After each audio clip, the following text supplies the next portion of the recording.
Train യാത്രയ്ക്കിടെ വർക്കലയിൽ വെച്ച ആക്രമണത്തിനിരയായി ഗുരുതരമായി പരിക്കേറ്റ മാസങ്ങളായി ചികിത്സയിൽ കഴിയുന്ന യുവതിയുടെ തുടർ ചികിത്സയ്ക്ക് സർക്കാരും റെയിൽവേയും അടിയന്തരമായി ഇടപെടണമെന്ന് മാതാവ് പ്രിയ ഇപ്പൊ അവിടുന്ന് ഞങ്ങൾ ഡോക്ടർ സർട്ടിഫിക്കറ്റ് എനിക്ക് അവിടെ കൊടുക്കാൻ വേണ്ടി തന്നപ്പോൾ ഒരു 7.5 ലക്ഷം രൂപയാണ് അവിടെ ട്രീറ്റ്മെന്റിന് പറഞ്ഞേക്കുന്ന 3 മാസത്തെ എമൗണ്ട്. ഇപ്പൊ ഏതാണ്ട് 2.5-3 ഞങ്ങൾ അപ്പോഴായിട്ട് പലപ്പോഴായിട്ട് ഞങ്ങൾ അടച്ചിട്ടുണ്ട്. ഇനി ബാക്കി ഞങ്ങൾ തന്നെ കണ്ടെത്തണം. അതും കൂടി വന്നപ്പോഴാണ് ഞാൻ സാറിനെ പോയി മിനിസ്റ്ററെ പോയി കണ്ടത്.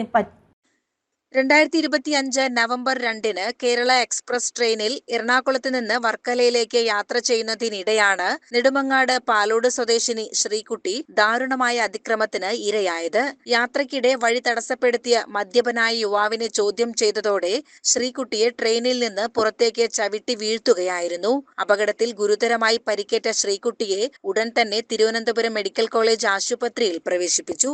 അവിടെ നിന്നുള്ള പ്രാഥമിക ചികിത്സയ്ക്ക് ശേഷവും സാധാരണ ജീവിതത്തിലേക്ക് തിരികെയെത്താൻ അവർക്ക് സാധിച്ചിട്ടില്ല. വീഴ്ചയുടെ ആഘാതത്തിൽ ശ്രീകുട്ടിയുടെ ഓർമ്മശക്തിയെയും കാഴ്ചശക്തിയെയും സംഭവം സാരമായി ബാധിച്ചിട്ടുണ്ട്.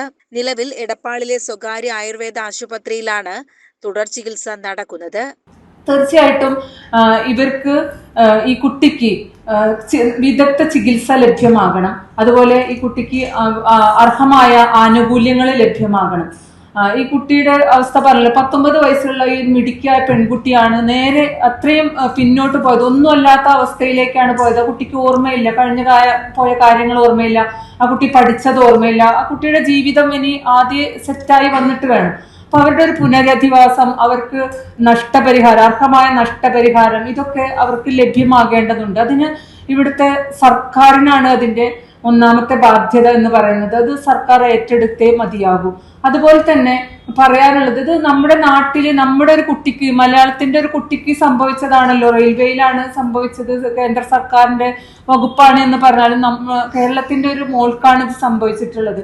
ഇനിയും ഇങ്ങനെയൊക്കെ സംഭവിക്കാൻ സാധ്യതയുണ്ട്. അപ്പൊ നമ്മുടെ നാട്ടിൽ ഇങ്ങനെയുള്ള വിഷയങ്ങൾ ഉണ്ടാകുമ്പോൾ, പ്രത്യേകിച്ച് സ്ത്രീകൾ പെൺകുട്ടികൾക്കൊക്കെ ഉണ്ടാകുമ്പോൾ ആ വ്യക്തികളെ അതല്ലെങ്കിൽ ആ കുടുംബത്തെ കാലങ്ങളോളം ഒറ്റപ്പെടുത്തുന്ന ഒരു സാഹചര്യം ഇനി ഉണ്ടാകാൻ പാടില്ല. അതിൽ സമൂഹത്തിന് ജാഗ്രത വേണം, സർക്കാരിന് ഇവിടുത്തെ സംവിധാനങ്ങൾക്കും ജാഗ്രത വേണം.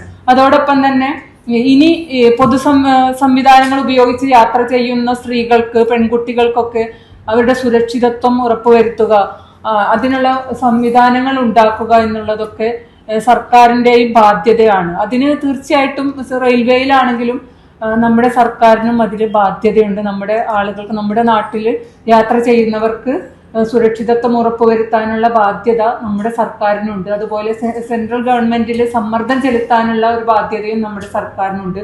റെയിൽവേ അധികൃതർ മുൻപ് ഒരു തുക നൽകിയെങ്കിലും അത് തുടർ ചികിത്സയ്ക്ക് അപര്യാപ്തമായിരുന്നുവെന്ന് കുടുംബം വ്യക്തമാക്കുന്നു. നഷ്ടപരിഹാരത്തിന് വക്കാലത്ത് നൽകാൻ ആവശ്യപ്പെട്ട് കൈയൊഴിയുന്ന സമീപനമാണ് റെയിൽവേ സ്വീകരിച്ചത്. ഭീമമായ തുക കടം വാങ്ങിയാണ് കുടുംബം ഇപ്പോൾ ചികിത്സ മുന്നോട്ട് കൊണ്ടുപോകുന്നത്. ഈ സാഹചര്യത്തിൽ റെയിൽവേ അധികൃതരിൽ നിന്ന് അർഹമായ നഷ്ടപരിഹാരം ലഭ്യമാക്കാൻ നടപടിയുണ്ടാകണമെന്നും തുടർ ചികിത്സ സംസ്ഥാന സർക്കാർ പൂർണ്ണമായും ഏറ്റെടുക്കണമെന്നും മാതാവ് ആവശ്യപ്പെട്ടു.